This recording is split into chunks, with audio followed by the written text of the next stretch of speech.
there is how cold is it, Dave? Dude, it is not warm right now, and it's about to get nasty. It's about to get nasty because tomorrow morning we're going to be hit with a big old winter storm, and I have meetings. So University of Washington and the Seattle Seahawks are about 4 hours from my house. I don't think I'm making it there for my meetings on Friday and Saturday. If I wait for tomorrow. So my wife is like, pack it up, hit the road. And so I'm pulled over at an off ramp right now, so we can talk some football, brother. Yeah. So are we talking blizzard type stuff tomorrow, or just sleet, snow? What? No, not where I live. I mean, it'll be 4, 6, 8 inches. It'll be 20 degrees, 24, 28 degrees. But we don't get a lot of snow here. So the amount of preparation, the equipment they have to clean it off is basically none, because it's not a worthwhile investment because it's pretty infrequent. So it's going to shut things down for a couple days. And, man, let me tell you, getting a meeting with a college football program or an NFL club is as rare as a hen's tooth. So I'm busting out of here. I'm not missing it. Well, for a lot of people that don't know, and Paul, you follow up too, but Dave looks at staffing, looks at analytics and data and fits and all of that, and he's getting into some of the colleges, and Washington would be a big boy. And so this is someone that can help you with your staff, whoever you might be. Yep, and we're actually in talent acquisition, Smokey. Because we've spent the last 3 years on modeling athleticism. So one of the reasons for visiting the Seahawks is for the draft, using our athleticism numbers, our kinematics, because it is an excellent projector of starts per player and draft likelihood. So last year we had success with our 2 NFL clubs targeting guys in round 6, 7 and undrafted free agency. So the word is spreading, so we're jumping into high school recruiting and the NFL draft now too, brother. So, Dave, the big news today is Matt Patricia to Ohio State. They lost Jim Knowles to Penn State, who is that's the dude right now, especially after the national championship win in a big money deal. How do you even grade a hire when a guy hasn't recruited or done any of that for 20 plus years?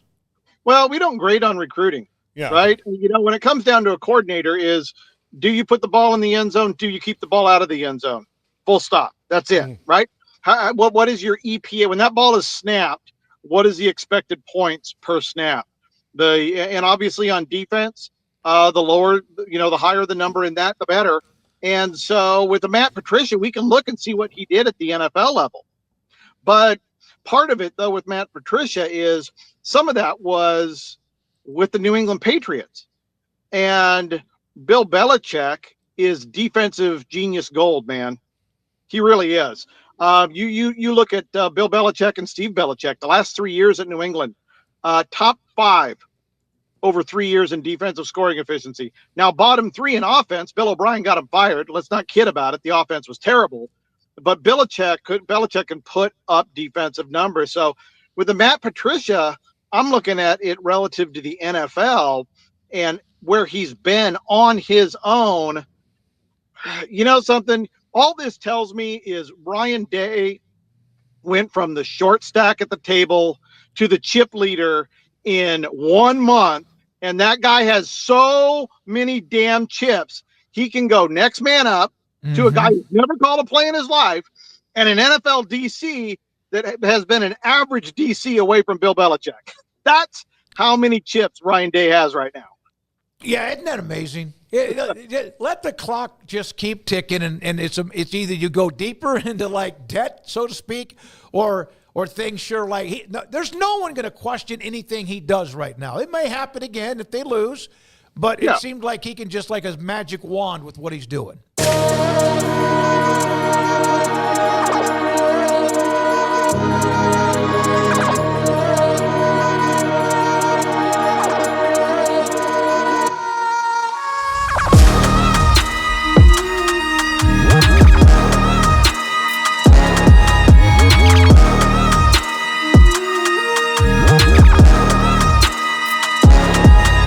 Yeah, he's got a pretty good pass. I would say what, 2 years, maybe 3 before anybody even starts complaining. Before that shine wears off the national championship. Or until they lose to Michigan. Well, he also has at any time. Until Michigan beats their butt next year, right? Well, he promoted Brian Hartline to the play caller. Right. Now, Right. Brian Hartline hasn't done that, but the results of his position group are undeniable. Totally undeniable, right? I mean, you're talking about probably, if we came down to it, if we were picking teams and we got down to the wide receiver coach position, whoever goes first is taking Brian Hartline right now, right? Mm-hmm. I mean, no question, right? But being a good wide receiver coach and being a good play caller, I defy you to find the correlation between that, right? I mean, it's just like, and so with Brian Hartline, yeah, he is a great recruiter. He has had great wide receivers. But as far as the grade as an offensive coordinator, I have nothing. He's never called a play. He's never called a play. Now, Ryan Day said he's calling the play, and I can promise you in September, we are going to be watching Ohio State games to see who is really holding up the play card and calling the plays. Mm-hmm. I really want to see him relinquish all power and let Brian Hartline go for it. All right, so even though he's a great recruiter, as you mentioned, that doesn't come into play when it comes to how you look at a staff.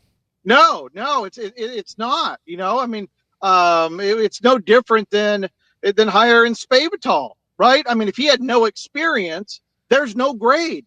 But we know, based on his career experience, we have an above-average offensive coordinator. We have an above-average chance of turning the offense around in year one, not waiting 2 or 3 years. So we have a history at that position. We have a history of Brian Hartline at wide receiver coach. Nothing else. He's proven nothing anywhere else. So I can't say it's a bad hire, but I can't say it's a good hire either. It's just wait and see what he got. All right. So Baylor, Paul Gonzalez had been at TCU for over a decade. Well known, will be their passing game coordinator on defense, which Aranda, of course, and Pallage are there. And then Carson Hall comes in. He's been at Georgia and LSU. Do you know much, or can you give us much about those two? No, I can't give a whole lot there. I'm as a Baylor fan, I'm really happy with the coaching continuity, right? I mean, things turned around last year. You ended top 25 in offensive scoring efficiency. You ended top 60 in defensive scoring efficiency. Both numbers, the best numbers, I believe, that Coach Aranda has put up since he's been at Baylor. So progression-wise, going in the right direction. Obviously, you didn't lose your defensive coordinator, head coach. And I think the coaching carousel, I think you'd probably admit, coaching carousel or lack of it at the Power 4 level really benefited Baylor. So there's a lot of momentum, in my opinion, from 2024 going into 2025. Being able to add some veteran guys like a Gonzalez, I think you can only look at it as a positive sign. Dave, to Jim Knowles going to replace Tom Allen, who went to Clemson. How do you look at that chain of things? Because Penn State had a really good defense last year. Now Jim Knowles is the hot name, and then Tom Allen goes to Clemson. How do you grade all that? Okay, so Tom Allen, for his career as a defensive coordinator, is really a 3-star guy. I know he had a great year at Penn State, but that's not what the norm is for Coach Allen. I mean, he's above average, but a lot of people want to say, oh, that's a rock star hire for Clemson. No, Brent Venables is a rock star hire for Clemson. I think with this one, I'm not excited about it, okay? I'm really not excited about it from a Clemson standpoint. On the Penn State side, I mean, you got to love it that they went out and stole the guy from Ohio State. But Jim Knowles' defense is very complex. And the one thing we know about it is the first year struggles. So a lot of Penn State fans are going, woo, national championship, baby. We're going to win with Jim Knowles. No, your defense is probably going to take a step back because it takes 2 or 3 years for him to get his traction. What year was he at Ohio State? Year three. Year 3. Year 1. Year 2 was better than year 1. Year 1 took a step back. Year 2 was better. Year 3 was number 1 in scoring efficiency going into the national title game. So it took 3 years. So if a Penn State fan is listening right now thinking that Jim Knowles is lightning in a bottle, he has never been lightning in a bottle in year one. If you're excited about it, that's cool, but it's going to take 2 or 3 years, I believe, or at least that's what I would bet on based on his pattern. But is there any addition to subtraction by taking it away from the team that's the best team in your conference? Oh, well, what does Ohio State fan care? Yeah, right? No, yeah. I mean, what do they care? What do they care? I was actually hoping that Ryan Day would go steal Ryan Walters from Washington, and we would just have this big poaching ladder in the Big Ten. Penn State, I think it's going to be pretty normal. I don't think you're going to see results of that until 2026, 2027. They got a good offensive coordinator. Ohio State still vastly out-recruits them. Ryan Day still a better graded head coach. But I think Ohio State is going to take a step back offensively and defensively this year with all of this coaching churn. All right. Matt Wells, Kansas State. They lose Connor Riley to the Cowboys with Schottenheimer's staff being built. Seems like he's going with a lot of young guys, too. That's the Cowboys. So yep. Matt Wells has been a head coach. He was at Tech, did not work out. He ends up at Kansas State and now takes over the offensive coordinator position under Chris Kleiman. You know, it's internally, we've had a lot of argument about Matt Wells because at Utah State, I felt inside the numbers, me reading the tea leaves, I thought Matt Wells was really good. Some of my colleagues were like, yeah, above average, but not as good as I liked him. Texas Tech, yeah, he got run out there, but he did a lot of good things. As an offensive coordinator, he's a 3.5-star guy. He's probably top 40th percentile in total. And he's really not going to have a lot asked of him, in my opinion, because Kleiman is such a strong force as a head coach. But as a next man up, Kansas State has lost a lot. I mean, this is the second year they've lost their offensive coordinator. I just got to feel that at some point it's going to bite him in the butt. So I'm not that excited about this. I like Wells, but I don't think it's an upgrade to what they've had in the last 2 or 3 years. You mentioned that you guys are getting into high school talent in the draft too. How do you there are a lot of, websites out there that people go to and they grade talent. You guys are kind of a cut above when it comes to your numbers. And I don't mean kind of, you're a cut above. You take it to the next level. What factors do you put in to a lot of these things that maybe the others do not? Well, let's start with what we do inside the numbers. Our goal is solely athleticism testing. Mm-hmm. It has nothing to do with football IQ. We don't watch film. It's not X's and O's. But at the NFL level, we got access to draft records. We have 4,000 guys. We got all their workout numbers. We work with Johns Hopkins University, MIT, Michigan State Kinesiology, Purdue Kinesiology, and we created an athleticism chart based on all these workout numbers. And so what it conclusively shows is the greater the athleticism score at any position. This isn't just DBs and safeties and running backs. Every single position outside of quarterback and specialty, kickers, punters, okay? The greater your athleticism, on average, the more starts you're going to have in the NFL and the more likely you're going to be drafted into the NFL. So in working with Johns Hopkins, we're able to apply that same math to every athlete, boy or girl, 8 to 18.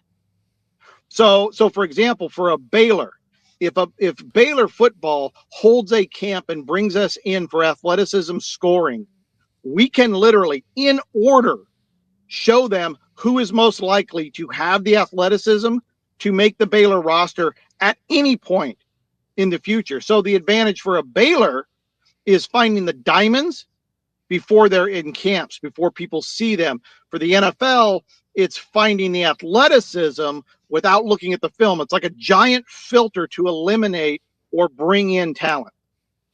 Dave, you and I have traded texts. We've talked a little bit. We've had you on this show a lot, not nearly enough. I think you said you wanted to start doing this daily on your drive through the great weather in the Northwest. But in all honesty, you started this. Can you give everyone who doesn't know, how did you get involved in this? And did you ever think it would get to where it is today? No, I knew where it is today. There was no intent. I never saw. And look, we've changed dozens of times in terms of what we are trying to do in football.